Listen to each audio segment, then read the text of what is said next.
ఋష్యశృంగపురీశ్వరాయ నమః. ఆ పురమునకు ఈశ్వరుడు అంటే ఆ పురమునందు శారదాదేవిని ప్రతిష్ఠ చేసి ఈ దేశంలో అందరికీ సరస్వతీ కటాక్షానికి లోటు లేకుండా చేసినటువంటి మహాపురుషులు శంకరులు. అంటే మీకు దాన్ని బట్టి ఏమర్థం అవుతుంది అంటే కేవలం గ్రంథరచన చేయడమూ కాదు, కేవలం గ్రంథాలు చదవడమూ కాదు, అసలు శంకరాచార్యుల వారు జీవితంలో చేసినన్ని అద్భుతాలు ఈ దేశంలో ఏ గురువు చేయలేదు. నేను ఈ మాట అంటున్నప్పుడు నేను ఎవ్వరిని చిన్నబుచ్చడం నా ఉద్దేశ్యం కాదు, నిష్పక్షపాతంగా నేను చెప్తున్న మాట.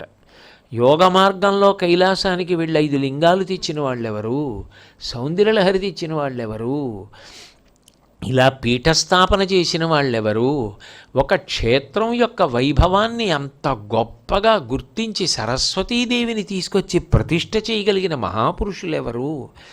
అన్నీ అన్వయం అయ్యేది ఎవరికి అంటే ఒక్క శంకరాచార్యుల వారికే అన్వయం అవుతుంది. అటువంటి మహాపురుషుణ్ణి పూజించే అధికారం మనం పొంది ఉండడం, ఆయన మన దేశానికి చెందినవారై ఉండడం, ఈ దేశాన్ని ఆయన తన పాద స్పర్శ చేత అంత పునీతం చేసి ఉండడం, తొందరలో వైశాఖ శుక్ల పంచమి వస్తుంటే ఆయనకి పూజ చేసుకునే అదృష్టం మనకి కలగడం, నిజంగా ఎందరో ప్రపంచంలో ఎన్నో చోట్ల పుట్టుంటారు. కానీ ఆ పుట్టిన కోటానుకోట్ల మందిలో చాలామందికి శంకరాచార్యుల వారి గురించి తెలిసే అవకాశం కూడా లేకపోవచ్చు. కానీ శంకరులు తిరుగాడిన భూమి మీద పుట్టి శంకరాచార్యుల వారి పూజ చేసుకునేటటువంటి భాగ్యం పట్టిన మనం ఎంత అదృష్టవంతులం. కాబట్టి ఋష్యశృంగపురీశ్వరాయ నమః అని ఆయనని కీర్తిస్తున్నారు. సౌందర్య లహరి ముఖ్య బహుస్తోత్ర విధాయకాయ నమః. సౌందర్యలహరి ఇదొక అద్భుతమైనటువంటి గ్రంథం. ఈ సౌందర్య లహరి మాత్రమే కాదు, అటువంటి ముఖ్యమైన బహుస్తోత్రములను చేసినటువంటి వారు. అమ్మవారి మీద శంకరాచార్యుల వారు ఎన్నో స్తోత్రాలు చేశారు, అన్నపూర్ణాష్టకం దగ్గర నుంచి. శంకరాచార్యుల వారి వాంగ్మయం అనేటప్పటికీ ప్రధానంగా జ్ఞాపకం వచ్చేవి 2. ఒకటి సౌందర్యలహరి, 2 భజగోవిందం. భజగోవిందం సామాన్యుణ్ణి కూడా తాకుతుంది, అంత తేలికగా హృదయాల్లోకి చొచ్చుకుపోయేటట్టు ఇచ్చారు. నిజానికి దాని పేరు మోహముద్గరం.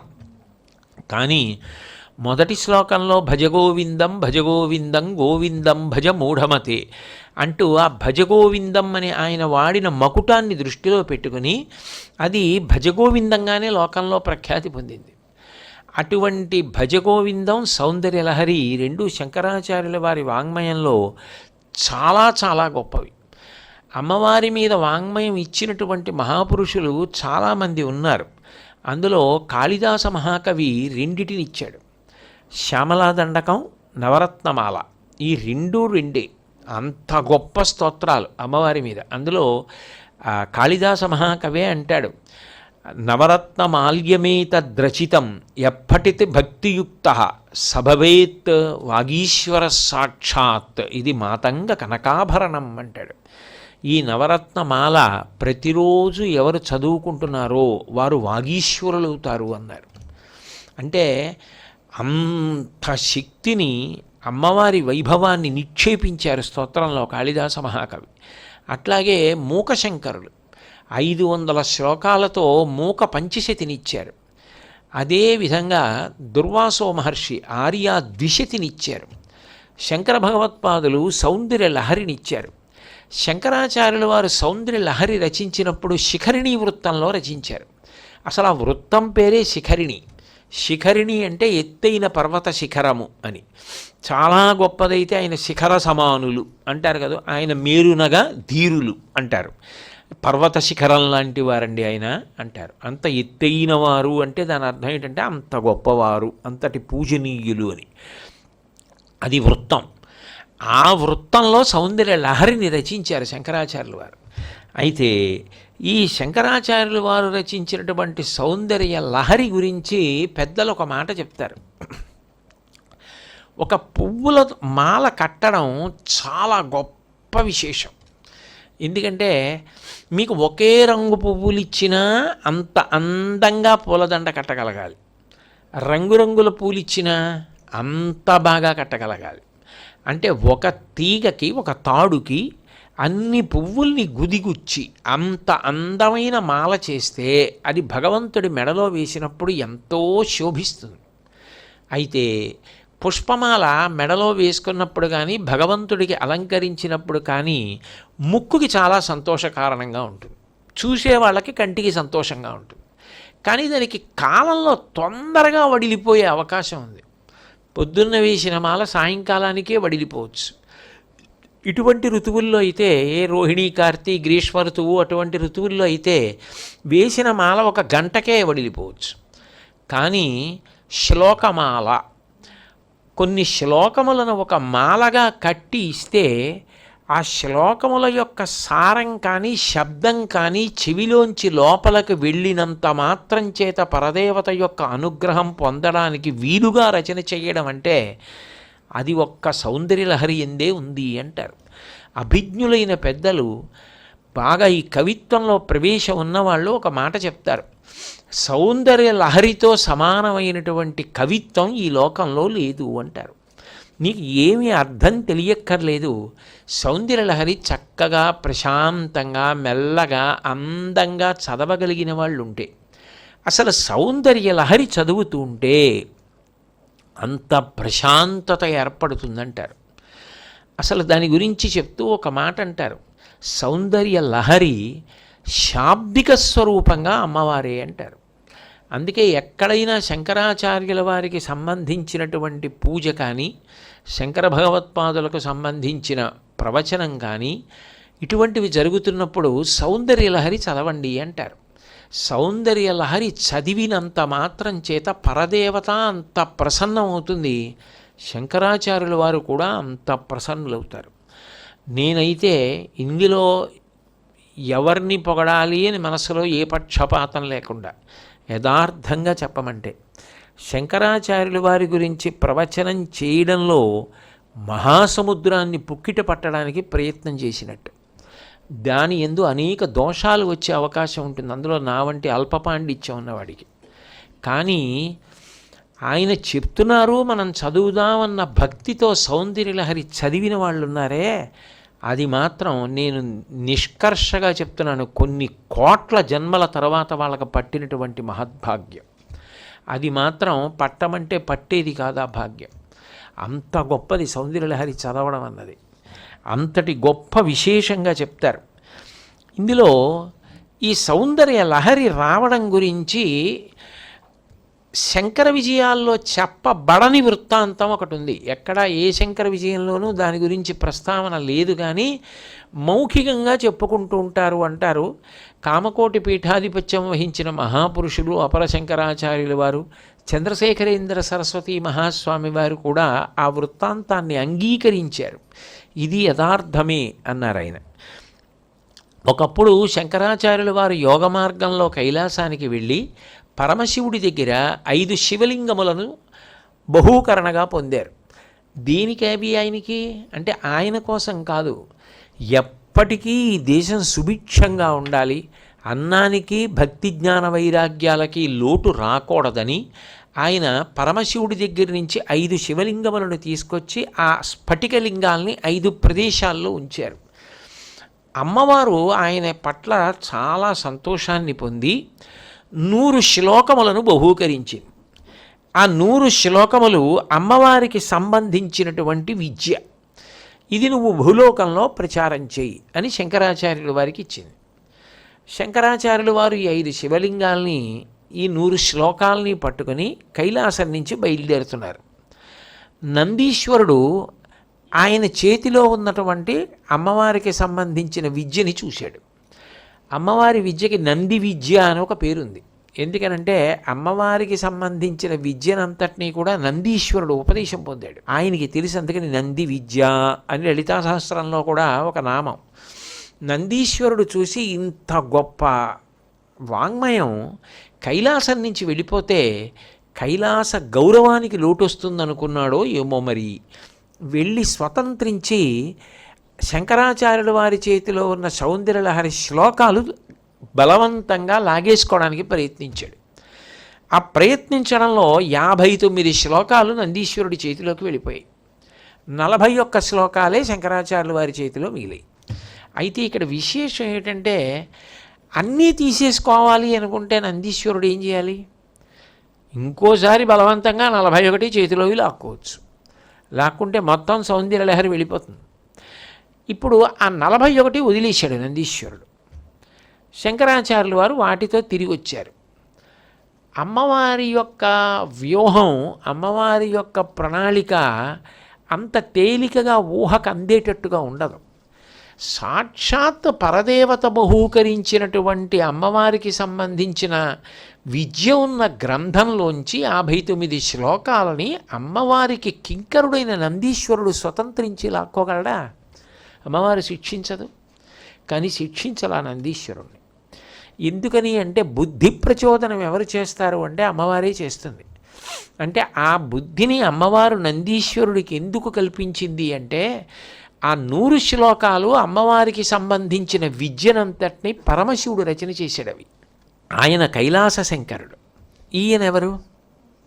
కాలడి శంకరుడు. నిజానికి ఆ శంకరుడే ఈ శంకరుడు. బింబ ప్రతిబింబ న్యాయం. ఆయన భర్తగా ఉన్నాడు, ఈయన కొడుకులా ఉన్నారు, భక్తుడిలా ఉన్నారు. ఇప్పుడు ఇద్దరూ ఒక్కటే అని లోకానికి నిరూపణం కావాలి అంటే శంకరుడి చేత రచింపబడిన శ్లోకాలలో కొన్ని నందీశ్వరుడు లాగేసుకుంటే అవి నువ్వు పూరణ చేసేయి. అవి మళ్ళీ నేనెందుకు ఇవ్వాలి నందీశ్వరుడి దగ్గర తీసుకొని, నువ్వు పూరణ చేయి అంది అమ్మవారు. ఇది అమ్మవారి ఆజ్ఞ, ఇది అమ్మవారు పలికిస్తుంది అని. అందుకే ఆఖరి శ్లోకం ప్రదీపజ్వాలాభిర్దివసకర నీరాజన విధి, ఇది అమ్మ నువ్విచ్చినటువంటి వాక్పటుత్వం అన్నారు. అని శంకరాచార్యుల వారు నందీశ్వరుడు తీసేసుకున్న శ్లోకాలు ఏవైతే ఉన్నాయో వాటన్నింటినీ కూడా మళ్ళీ ఆయన రచన చేసేయడం మొదలుపెట్టారు.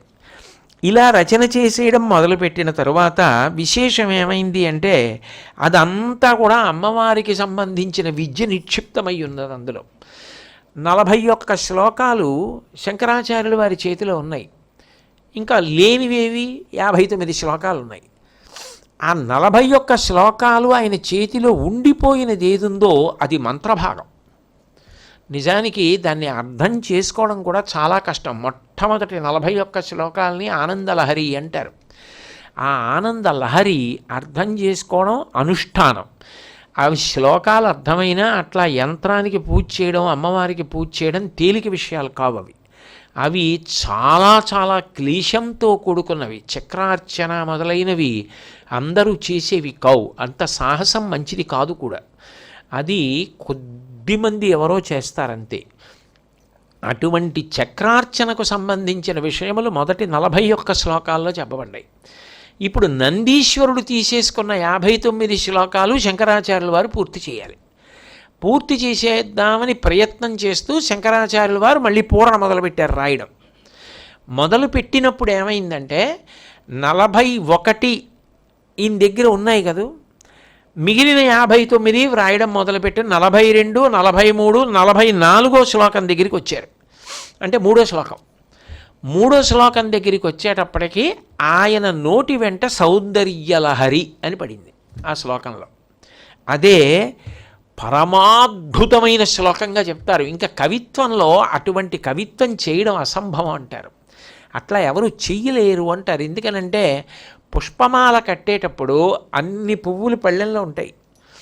మామూలుగా మాట్లాడుతూ పువ్వులు ఏరుకొని ఒక పువ్వుని పైకి పెట్టి ఇంకో పువ్వుని ఏరి కిందికి పెట్టి ఈ 2 పువ్వుల్ని ముందు కట్టిన పువ్వులకి దగ్గరగా జరుపుకొని ఆ కింద వేలాడుతున్న దారాన్ని తీసి అలవోకగా ఇలా వేసి దాన్ని ఇలా లాగి దాన్ని దగ్గరగా యువతల కట్టబడిన పూలకి చాలా దగ్గరగా వచ్చేసేటట్టు, లేకపోతే దూర దూరం అయిపోయి అసహ్యంగా ఉంటుంది, ముద్ద కింద ఉండదు, ఆ ముద్ద కింద ఉండేటట్టు కట్టి అలాగే ఎడం చేత్తో పట్టుకుని మళ్ళీ కుడి చేత్తో పువ్వు పైకి ఇలా కిందకి ముచిక మళ్ళీ తీసి ఓ ముచిక పైకి పువ్వు కిందకి ఉండేటట్టు రెండింటినీ కలిపి పట్టుకుని దగ్గరికి జరిపి వేలాడుతున్న దారాన్ని ఇలా పైకి వేసి ఇలా అలవోకగా లాగి అది వేగంగా అలా దండ కట్టేస్తే ఎంత పొడుగు కావాలో అంతవరకు ఎక్కడెక్కడ రంగులు వేస్తే సమానంగా వస్తాయో అలా వేస్తూ దండ కట్టడం అంటే అది చాలా గొప్ప విషయం. అసలు ఆ దండ కట్టడం చూస్తేనే అంత అందంగా ఉంటుంది. అందులో కనకాంబరాలు లాంటివి కడుతుంటే, మల్లెపూలు లాంటివి, జాజులు కడుతుంటే మరీ అందంగా ఉంటుంది. ఎందుకంటే ఆ చిన్న ముచికలు పట్టుకుని అలా దండ కట్టడం అన్నది అదొక గొప్ప సొబగు. అందుకే నాకు దండలు కట్టే ప్రావీణ్యం ఉన్న వాళ్ళంటే ఒక ప్రత్యేకమైన అభిమానం. ఎందుకనంటే అది చాలా గొప్ప విద్య కదా, 64 కళల్లో ఒకటది. అది వీళ్ళకి వచ్చింది అంటే వీళ్ళకి ఎక్కడో ఏదో సరస్వతి అనుగ్రహం ఉంది, లేకుండా అలా దండ కట్టడం రాదు కదా అనిపిస్తూ ఉంటుంది. కాబట్టి ఆ పూలతో దండ కట్టడం ఎంత గొప్పగా ఉంటుందో, అనితర సాధ్యమైన భావాన్ని 4 పాదాల్లోకి తీసుకొచ్చేటప్పుడు ఆ అక్షరాల్ని పదములుగా కూర్చడం అలా ఉంటుంది. అందుకే ఇక సౌందర్య లహరి లాంటి రచన లేదు అంటారు. అందున కొన్ని శ్లోకాలు మీరు తెలిసి కానీ తెలియక కానీ మీరు చదివారనుకోండి, అది విన్నారనుకోండి, మీకు అర్థమైందా అర్థం అవ్వలేదా వదిలేయండి, విశేషమైనటువంటి అనుగ్రహం ప్రసరిస్తుంది. ఎందుకనంటే మంత్రం అనుకోండి, దానికి ఏమవుతుందంటే కొంత ఉపాసనా బలం, దానికి ఒక ఉపదేశం, దానికి కొన్ని నియమాలు ఇవన్నీ ఉంటాయి. అది శ్లోక రూప మంత్రం అనుకోండి, అది మీకు మంత్రముగా ఉండదు, కానీ మంత్రశక్తే ఉంటుంది అందులో. సౌందర్యలహరి ఆ కోవకి చెందింది. అది పరమక్షేమకరం. సౌందర్యలహరి శ్లోకం చదువుతుంటే మంత్రాన్ని చదువుతున్నట్టు, కానీ సౌందర్యలహరి శ్లోకం చదువుతుంటే వింటున్న వాళ్ళకు కూడా అంత హాయిగా, అంత ప్రసన్నంగా, అంత పరమశాంతిగా ఉంటుంది. అందులో కొంచెం ప్రవేశం ఉందనుకోండి ఆ శ్లోకాల గురించి, ఇంకా ఆనందం అనుభవించేస్తారు. అది శంకరాచార్యులు వారి గొప్పతనం ఏమిటంటే, ఆ సౌందర్య లహరి చేసేటప్పుడు ఆయన అక్షరాలతో చిత్తరువులు గీశారు, బొమ్మలు గీశారు. అది నిజానికి మీరు ఆ శ్లోకం చదువుకుంటూ ఆ బొమ్మని దర్శనం చేస్తారు, అప్పుడు ఇక్కడే అమ్మవారు దర్శనం అవుతుంది. అట్లా అద్భుతమైనటువంటి రచన చేశారు. ఈ 44వ శ్లోకం దగ్గరికి వచ్చేటప్పటికైనా తనోతు క్షేమం నస్తవ వదన సౌందర్యలహరి అన్నారు. అక్కడ వేశారు ఆ మాట. సౌందర్యలహరి అని ఆయన పేరు పెట్టలేదు. తనోతు క్షేమం నహ, నహ అంటే మాకు క్షేమమును కటాక్షించుగాక.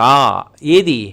తవ వదన సౌందర్యలహరి, నీ ముఖంలో ఉన్నటువంటి సౌందర్య ప్రవాహమున్నదే, ఆ ప్రవాహము మాకు క్షేమమును కల్పించుగాక అంటూ దానిహి పాపట గురించి మాట్లాడారు. సాధారణంగా పాపట మొదట్లో సింధూరం బొట్టు పెట్టుకుంటారు. సువాసిని లక్ష్మీస్థానం అది లక్ష్మీదేవి యొక్క 5 నివాస స్థానాల్లో పాపట ప్రారంభ స్థానం అది. కానీ అమ్మవారి గొప్పతనం ఏమిటంటే, ఆవిడ పాపట ప్రారంభ స్థానంలో కాదుట కుంకం పెట్టుకునేది. ఆవిడ సీమంత సరణిహి, ఇక్కడ బ్రహ్మస్థానం వరకు, బ్రహ్మరంధ్రం వరకు ఉండేటటువంటి పాపట వరకు కూడా కాన్ని అక్కడ వరకు తీర్చుకుంటుందిట. అది బాలార్క కిరణం, బాలసూర్యుడి యొక్క కిరణంలా ఉంటుంది ఎర్రగా. బహుశః ఇక అట్లా శ్లోకాన్ని ఎవరూ రచించరు. బహుశః ఏమి, పెద్దలది సత్యమే అంటారు. సౌందర్య లహరికి ముందు రచించిన వాళ్ళు లేరు. సౌందర్య లహరిలా ఇప్పటి వరకు రచన చేసిన వాళ్ళు లేరు. అంటే ఒక శ్లోకం అలా వ్రాసిన వాళ్ళు లేరంటారు. ఆయన 59 శ్లోకాలు చేశారు అలా. పరదేవత బహుశః ఏమనుండి ఉంటుందంటే, శంకరా నువ్వే శంకరుడు అని నిరూపించుకున్నావు.